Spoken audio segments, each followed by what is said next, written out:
Вновь на стыке традиций и науки Татарстан объединил национальную кухню и высокие технологии. Издалека увидев мультимедийную арку из Чак-Чака, гости понимали – здесь Татарстан. В первую очередь, конечно же, это открывающий стенд всей выставки «Россия». Люди сюда приходят и задают вопрос, что же такого интересного, особенно в Казани. Конечно же, мы рассказываем, что самое интересное – это наше гостеприимство. В этом убедились все, кто посетил ВДНХ в День Татарстана. На день их, как самых дорогих гостей, как будто свозили в республику, познакомив с традициями, историей, культурой.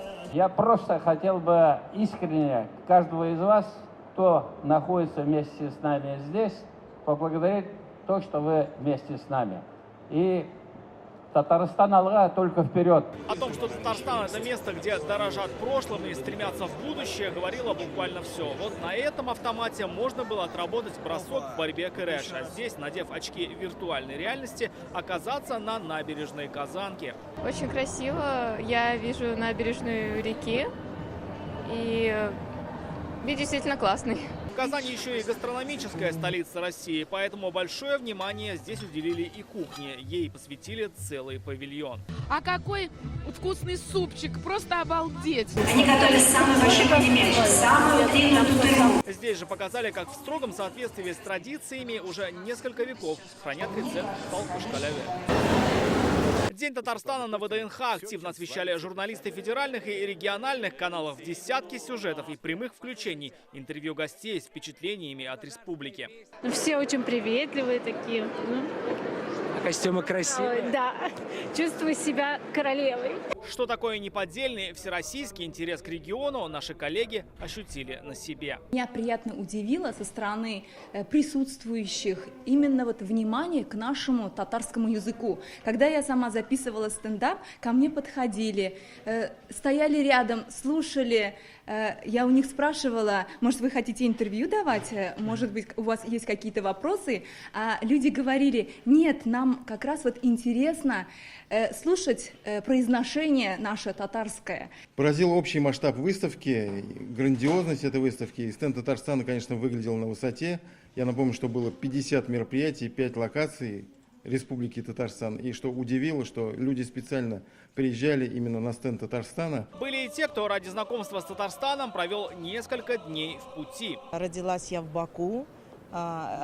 Мои родственники из Пензы, пензенские татары. А сама сейчас я живу в Подольске.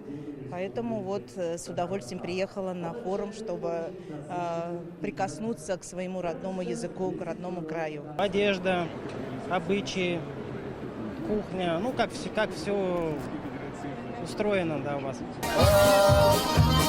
Одной из древнейших татарских традиций, представленных гостям ВДНХ, стал обряд казы-мэсэ. Москвичи очень интересуются, пробуют пощипать гусей, особенно дети тоже. В качестве одного из новейших достижений республики был представлен телеканал «Шаян ТВ». С большой творческой командой общался раис республики, по инициативе которого 5 лет назад создали первый татарский детский телеканал. Я горд и счастлив, что на всероссийской выставке среди главных достижений Татарстана есть и наш канал «Шаян ТВ».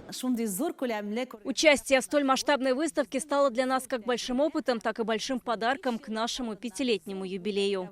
Для гостей на сцене сыграли традиционную татарскую свадьбу. Брак зарегистрировала пара из Балтасинского района, показав все древние каноны. Рустам Миниханов подарил молодоженам путешествие на Алтай. Но мы в дальнейшем планируем развиваться в нашей республике, потому что для молодых созданы все условия, поэтому мы будем дома у себя.